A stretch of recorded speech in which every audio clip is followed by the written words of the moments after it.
알아두면 돈이 되는 노동법 알돈노 소나무 노동법률사무소 김효신 노무사와 함께합니다. 팀원과 위메프 사태로 많은 분들 곤혹 치르셨을 텐데요. 큐텐그룹의 다른 계열사입니다. 큐텐 테크놀로지에서 직원들에게 임금체불 문제까지 터졌어요. 직원 23명이 퇴직 후에도 밀린 월급, 퇴직금, 연차 수당 받지 못해서 민사소송 제기했다고 하는데요. 임금 체불의 규모가 9억 8천만 원 달한다고 합니다. 더 심각한 건요. 그동안 회사가 4대 보험료도 체납을 해와서 지금 직원 중에 전세자금 대출 거절되는 상황도 생겼다는데요. 자세한 내용 알아보겠습니다. 김효신 노무사 화상으로 만나겠습니다. 노무사님 안녕하세요. 네, 안녕하세요. 김효신입니다. 네, 노무사님 머리 스타일이 달라지셨네요.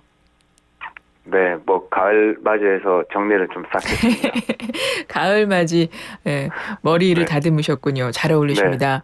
네, 감사해요. 오늘 SAT도 많은 분들이 참여를 해주고 계신데 아무래도 우리 또 노무사님의 힌트를 넘어갈 수 없잖아요. 그냥 갈 수 없잖아요.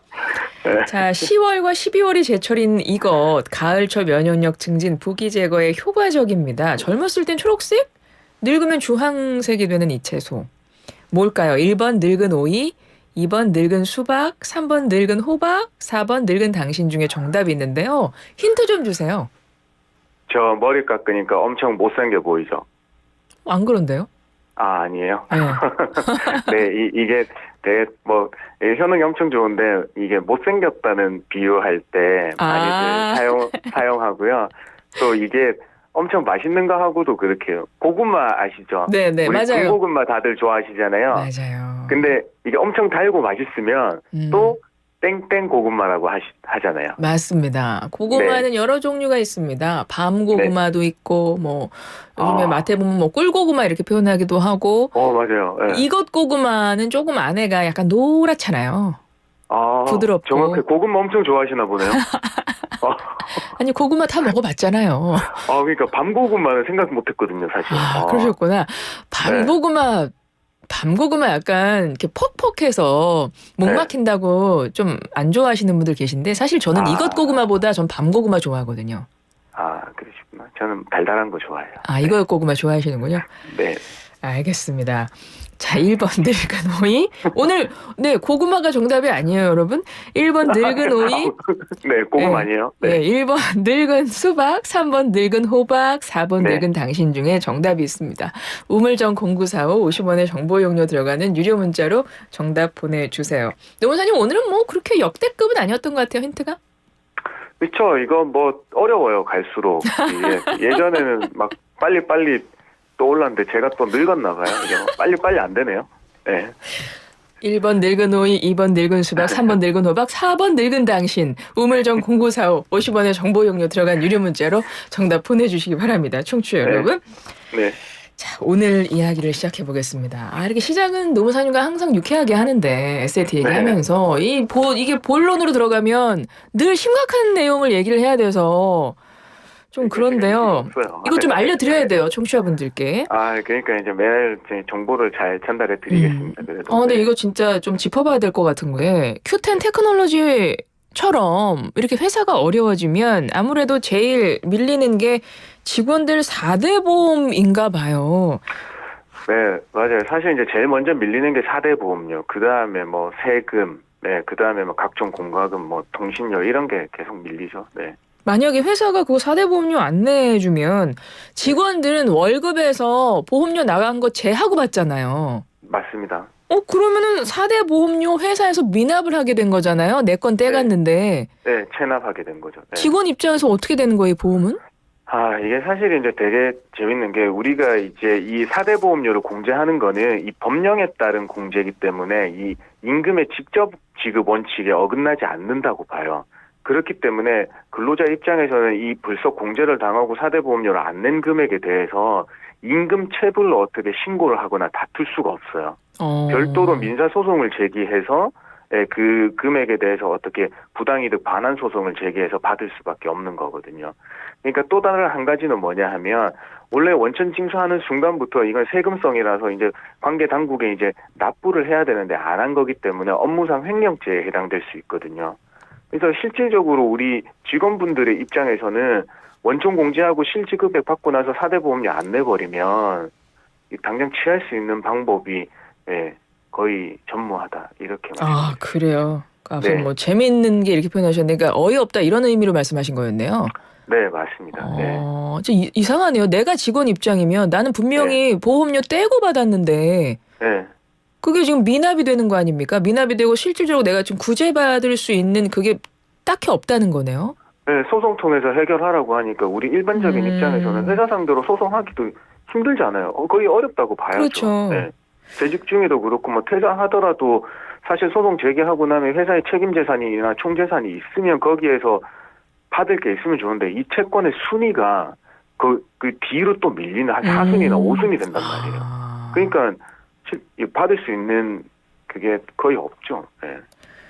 4대 보험 체납해서 근로자가 전세자금 대출이 막혔다라고 하는 건 이게 어떤 일이 일어난 건가요? 다들 이제 대출을 받아보셔서 아시겠지만은 이 소득 수준을 파악하려고 여러 가지 서류들을 요청을 하잖아요. 이제 그때 보면 대개들 많이 요청하시는 서류들이 건강보험 자격 특실 확인서하고 보험료 납부 확인서 이런 것들 요구하거든요.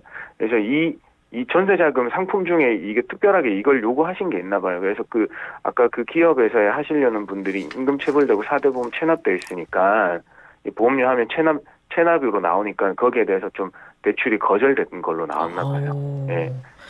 이거는 만약에 내가 대출이 거절이 됐어요. 체납했다고 해서. 근데 앞선 이야기랑 좀 연결이 될 것 같긴 한데 내가 어떤 뭐 서류를 준비해서 그거를 좀 이게 아니다라고 해서 그런 걸 준비해서 가져가면 다시 뭐 달라지고 이럴 수 있는 것도 있어요. 그래서 이제 이게 사실 은행에서도 이 전세자금 대출 같은 경우에 이제 이자 상환이나 이런 능력들을 보기 때문에 그다지 이제 좀 본인께서 이제 이런 상환 능력이 있다는 다른 서류들을 가지고 조금 어필을 더 해주셨으면 해요. 우리가 사실 임금 체불되고 이러면 본인께서 굉장히 좀 되게 자신이 자책하는 게 되게 강하시거든요. 또. 예, 그러니까 이 사실을 좀 더 외부로 다 나타내기를 좀 꺼려 하세요. 근데 이런 경우에는 좀 사실을 좀 더 은행에다가 더 좀 정보를 제공하고 다른 걸로 우회해서 좀 할 수 있는 방법들을 안내받는 게 좀 중요하실 것 같습니다. 회사가 어려워져서 직원들의 4대 보험료를 체납했을 때 직원 입장에서 지금 어떤 상황이 되는 건가를 짚어보고 있는데 4대 보험이지 않습니까? 좀 하나씩 짚어볼게요. 네. 먼저 근로자들이 어떻게 대처할 수 있는지 좀 이 부분을 설명해 주셨으면 좋겠는데요. 건강보험료 같은 경우 회사에서 미납을 했습니다. 그러면 나는 건강보험 혜택을 못 받게 됩니까? 그렇진 않아요. 근데 이게 법하고 이제 실제하고는 조금 달리 운영되고 있다는 점을 말씀드리겠는데요. 이 건강보험법 53조에 하면 6회 이상 체납하면 그 직원하고 그 직원 밑에 올라있던 피부양자에 대한 의료 혜택을 제한한다고 나와 있긴 해요. 그런데 이제 실제로 이런 경우에는 회사에서 임금 체불당하고 당연히 회사에서 건강보험료 안 낸 거기 때문에 공단에서는 바로 제재를 가지는 않습니다. 그 제재를 가하는 경우는 제가 보질 못했어요, 이제껏. 그런데 이제 나중에 이제 간혹 가다가 공단 담당자 얘기 들어보면 여기에 대한 입증 자료를 요청하는 경우들이 있다고 해요. 그래서 그때는 이제 내가 급여 명세서 이제 공제되고 받은 이체 내역서나 급여 명세서를 조금 확보해놓고 제출해 주시는 게 좀 필요할 것 같습니다. 건강보험 혜택은 받을 수 있다는 얘기네요. 통상. 지장 없습니다. 보통 지장 없습니다. 그럼 고용보험은 어떤가요? 임금 체불됐을 때 고용보험 같은 경우 그러니까 퇴사를 하거나 그럴 경우 실업급여 신청해서 받을 수 있잖아요. 그런 거에 좀 영향을 미칠까요? 우리가 이제 생각하는 게 다들 이제 보험료니까 사보험하고 비교를 많이 하시거든요. 이게 사보험 같은 경우에도 보험료 안 내면 이전에 냈던 보험료에서 계속 들어가다가 안 내면 혜택을 못 받는 그런 것들이 있는데요. 이 고용보험료는 전혀 관계 없어요. 어차피 회사가 안 낸 거기 때문에 본인이 나중에 임금 체불로 인해서 퇴사하게 되더라도 당연히 실업급여 수급 자격이 인정되고 대신에 이제 고용보험의 피보험 단위 기간 가입한 기간이 180일 이상 되거나 하면 당연히 받으실 수 있는 요건을 충족하실 수 있습니다. 네. 그리고 국민연금은 어떻게 될까요? 이건 좀 불이익이 있지 않을까 싶긴 한데. 사실 이제 국민연금이 불이익이 제일 크세요. 이제 국민연금을 내는 걸 이제 기여금이라고 하는 거거든요. 이 기여금은 이제 그 회사 기여금과 근로자 기여금 두 개로 나눠져 있습니다. 여기에서는 회사가 기여금 내 본인 기여금과 이제 회사 기여금을 둘 다 납부 안 한 경우거든요. 네. 그러니까 가입 기간에서 제외되니까 나중에 연금액의 수령이 감소할 수 있게 되죠. 네.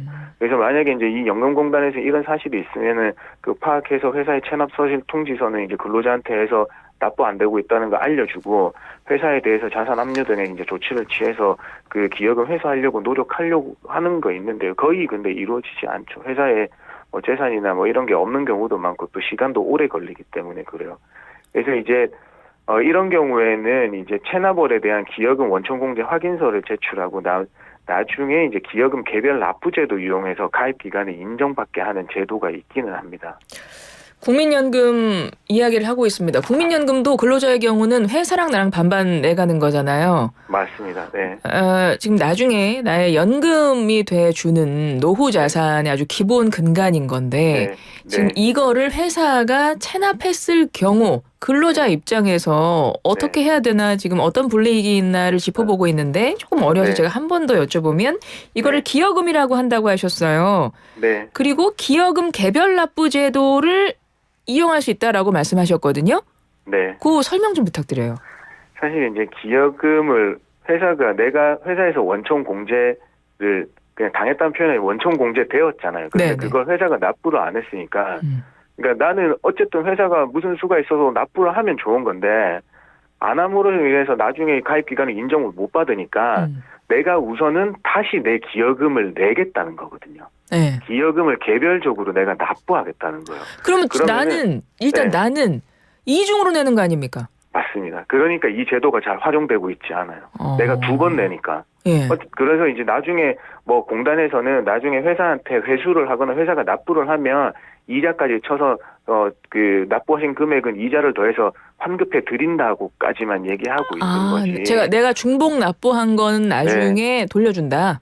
네, 맞습니다. 그래서 이게 제일 불이익하세요. 그리고 어떻게 내가 할 수 있는 대처 상황도 제일 없으세요. 대처 상황이라고 하면 한 번 더 내는 건데 어떤 분이 내가 월급도 적게 받았는데 이것 때문에 이걸 또 내야 된다고 그런 좀 생각하시는 게 의아하들 많이 생각하세요. 어쨌든 지금 이거 지금 잘 되고 있는 거예요? 기여금 개별 납부 제도가요? 네, 그러니까 그 국민연금을 회사에서 제대로 안 내서 지금 내가 중복으로 낼 수 있고 나중에 회사를 통해서 뭐 다시 회사가 그거를 상환을 하면 내가 받을 수 있다 그랬잖아요. 네, 안 돼요. 왜냐하면 현실적으로 이거 제대로 안 돌아가고 있어요? 안 돼요. 사대보험에 체납되는 가장 큰 원인은 회사의 거의 도산으로 가고 있는 상황들이거든요. 그렇군요. 나중에 이제 회사가 조금 더 이 성장 매출이 올라서 하면 다 갚으면 다 인정받으실 수 있지만은 대부분의 사업장들은 그냥 가입 기간 인정 못 받고 그냥 끝나시는 경우도 많아요. 알겠습니다. 끝으로 요거 짧게. 요즘에 투잡 많이 하시잖아요. 네. 직장인들이 주말에 알바하는 경우도 있는데 주말 알바 같은 경우 사대보험 가입 가능한가요? 가입해야 하나요? 그렇죠. 왜냐하면 사대보험은 고용보험만 빼놓고 다른 것들은 다 이중 가입이 돼요. 예. 그러니까 산재보험하고 국민연금 건강보험도 소득을 있다고 하면 다 이중으로 다 가입하셔야 되는데 근데 가입 요건이 있어요. 상용직으로 내가 항상 상시적으로 고정적으로 일하게 됐다고 하면 일주 15시간 이상 또는 월 60시간 이상이면 가입을 하셔야 되는 거고요. 만약에 일용직으로 한다고 하면 일용직 1개월 이상 일하고 월 8일 또는 60시간 일하는 경우에만 가입이 건강보험과 국민연금을 가입하게 돼 있어요. 알겠습니다. 오늘은 여기까지 알돈노 짚어보고요. 네. 우리 노무사님께서도 중요한 역할을 하고 인사를 해주셔야 되겠습니다. 오늘 SAT 정답 발표를 해주시면 좋겠습니다. 자, 가을철 면역력 증진과 붓기 제거에 효과적이어서 가을보약이라고 불립니다. 요즘이 이것 제철입니다. 1번 늙은 오이, 2번 늙은 수박, 3번 늙은 호박, 4번 늙은 당신 중에 정답이 뭐죠? 네, 3번 늙은 호박입니다. 네, 10월도 정말 수고 많이 해주셨고 노무사님 11월에 또 뵙겠습니다. 알겠습니다. 고생 많으셨습니다. 고맙습니다. 네, 안녕히 계세요. 김효신 노무사였습니다.